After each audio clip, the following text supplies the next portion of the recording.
Chair, dear audience. I'd like to start with my title, PhD thesis title, which is New Insights into the Accuracy of Fixed Dentures. My name is Miriam Kisgergely, and I'm a first-year PhD student and also a resident at the Department of Prosthodontics at Semmelweis University. My vision is to provide longer-lasting dental restorations to patients, and my mission is to explore the ways to produce more accurate fixed dental prostheses. Currently, I have two ongoing projects, and both of them started in the fall of last year, and my main goal is to compare different dental milling machines. The title of my first project is Comparing the Accuracy of Dental Milling Machines in Fabricating Fixed Dentures. There was a study in 2007 in which they found that 94% of crowns had poor marginal fit, which is predisposing to failure. This means that 94% of these teeth restored with crowns are more prone to develop, for example, caries or periodontal diseases, which with time will lead to tooth loss and eventually even edentulousness. When we want to make dental restorations, we always have to consider quite a few aspects, and one of the most important is accuracy. We always have to determine the appropriate dimensions of a prosthesis to be able to make long-lasting ones. And this clinically accepted accuracy is 100 micrometers. So how can we make these crowns? In an annual report of 2013, we can see that 75 to 80% of crowns were still made manually, and only the rest were made by computer-aided production. The problem with this is that these handmade crowns mean a slower production. It is unrepeatable because the technician designs it by hand, which can lead to human risk factors such as inaccuracy. So what is our other option? Is the so-called computer-aided design and manufacturing, which ensures a faster production. It is repeatable because all the data is stored on computers, and it is also accurate. And this CAD/CAM production can be divided into two subgroups. One of them is the in-lab, which means that we still have to send the work to the dental technicians. Therefore, it requires multiple dental appointments, but it is considered accurate. The other one is the so-called chairside system, which means that everything happens at the dental clinic. And it also allows us the concept of same-day dentistry, which means that patients can come in and leave on the same day with the final restoration. The question arises whether this fast production can result in accurate dental restorations. Therefore, we aim to compare the accuracy of dental milling machines in fabricating fixed dentures.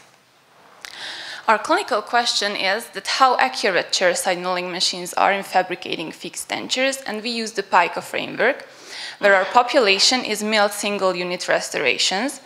Our intervention is different chairside milling machines, and our comparator is different lap-side ones, and the outcome is accuracy. And our hypothesis is that chairside milling machines can produce fixed restorations as accurate as the lap-side milling machines, and also our implication is to provide patients with CAD/CAM fixed dentures milled with the highest accuracy. Here is the flowchart of our selection. We started with a little above 13,000 records, and after the full text selection and also the citation chasing, I've ended up with 207 eligible articles. After finishing the data extraction, I've handed over the data to the statisticians, and while I'm waiting for the results, I'm currently working on the risk of bias assessment. The title of my second project is Comparing the Accuracy of Dental Milling Machines in Fabricating Crowns, which is an in vitro study. During our everyday practice as dentists, when a patient comes in with a problem, we usually have to make temporary restorations before the final one. Why is that? Other dental treatments are sometimes needed, or aesthetic problems can occur if the front region is affected, or the chewing function needs to be restored. One of the most important things is that even the temporary restoration needs to be accurate for long-term success. As I've mentioned before, when we want to make restorations digitally, we have two main ways, the chairside and the lap-side systems. The main advantage of the chair side is that the restorations can be ready almost immediately, while for the lab side one, we have to wait approximately 1 week. The problem is that we do not know for sure whether this fast production or even the simpler software of the chairside systems allow us to fabricate restorations that are the same as the original design, thus being accurate. Therefore, our aim is to observe the marginal and internal surface accuracy of the lab side and the chairside milled restorations.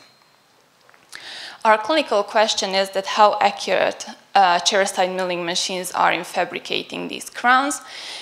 So our population is milled crowns. Our intervention will be a chairside milling machine, and we will compare it to a lab-side one. And our outcome is accuracy and time. We hypothesize that chairside milling machines can produce crowns as accurate as the lab-side milling machines, and the implication is basically the same as was before. It is to provide patients with CAD/CAM fixed dentures milled with the highest accuracy. Here you can see that the method of this study starts with the virtually designed restoration, an upper central incisor. We will send this data to the chairside and the lab-side milling machine and mill it with each. After the fabrication is done, we will get these crowns you can see in the pictures. We will use a scanner to digitalize them, allowing us to compare them to the original design. And this comparison will be made by superimposing the two data. Here is our outcome, which is accuracy. It has two main components, one being trueness, which means that we'll project the STL files of the group's elements onto the reference one by one, and the program will give us the difference for each. Besides trueness, we also have precision, which includes measurements within a group. As an evaluation, the program will give us values such as root mean square, average, or standard deviation. As for secondary outcomes, we would also like to measure the time needed for the milling procedure and the amount and type of waste material that is generated by the process. Here is the planned timeline for our investigation.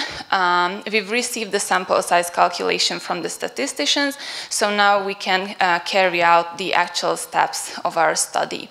And hopefully with this plan, I will be able to start the manuscript writing at the end of fall.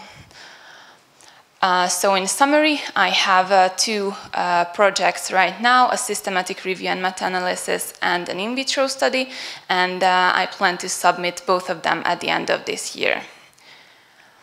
I would like to end my presentation with a quote from Carl Sagan that somewhere something incredible is waiting to be known. Thank you for your kind attention.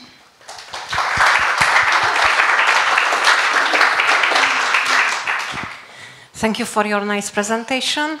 The discussion is open. Audience, questions? Thank you, Miriam, for your presentation. I have a question about your first topic.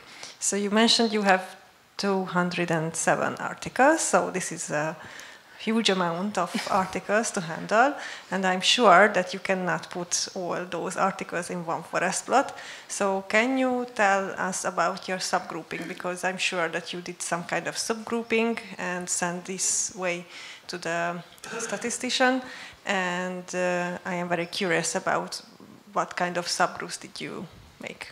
Thank you for your question. So our main idea is to see a timeline through these studies, which I've included in this study, in our study, all of them have a date. And we want to see that with the time, whether the accuracy of the chairside and the lab-side milling machines are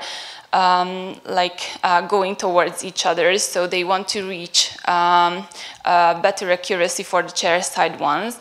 And also as for subgrouping, as I mentioned, we've included all the single unit restorations. So the first subgroup is based on this, most of them were crowns, basically, but there are a lot of inlays, onlays, and also endocrowns, and few papers investigated like yeah, these, and also one of the most important subgroups can be based on the cementation gap, which was required in a lot of places. Not all of the articles mentioned this, but all of them, which included, I've also collected the data, and also, what else? The tooth, which the restoration was made on, so whether it's a molar or an incisor, most of them were molars actually. So yeah, these are a few from the subgroups we were thinking of. Thank you. Also, did you pull all lab milling machines and pulled all chairside milling machines, or are they in separate descriptions? I mean, we can find different chairside milling machines in the market. Maybe there are differences between those and also many laboratory milling machines, or is it going to be high heterogeneity, but you can pull it? So what do you think? I think it can result in high heterogeneity. I've listed all the milling machines and also the software they used in the investigations. For this timeline I was mentioning, we just want to compare only the chair side and the left side to each other. But yes, in for example, forest plots, there will be differences between these machines because they are really different. For example, like 4-axis, 5-axis, 3-axis, and so on. So it can make a huge difference. According to, and also the material they were using for the milling procedures. So yeah, there will be a lot of subgroups in this study. Thank you very much. Thank you very much for your presentation.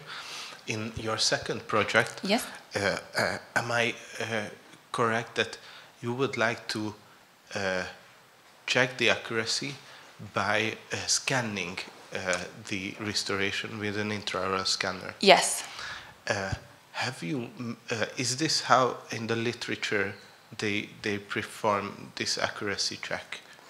There are quite a few ways to do this accuracy check. For example, there is this triple scan protocol when they put the crown back onto the prepared tooth, and they make an additional scan this way.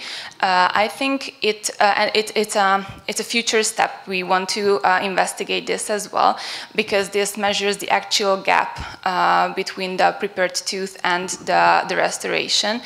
But for now, we just want to measure the accuracy of the milling machine, so we will do that by scanning it back. Food for thought. Scanning, there's a disadvantage of the scanning, that what it does, it stitches together 3D pictures. Maybe, in this case, a micro-CT might be better, because it assesses the direct three-dimensional form of the restoration. Yes, thank you for the suggestion. Think about it. Yeah, perfect, thank you.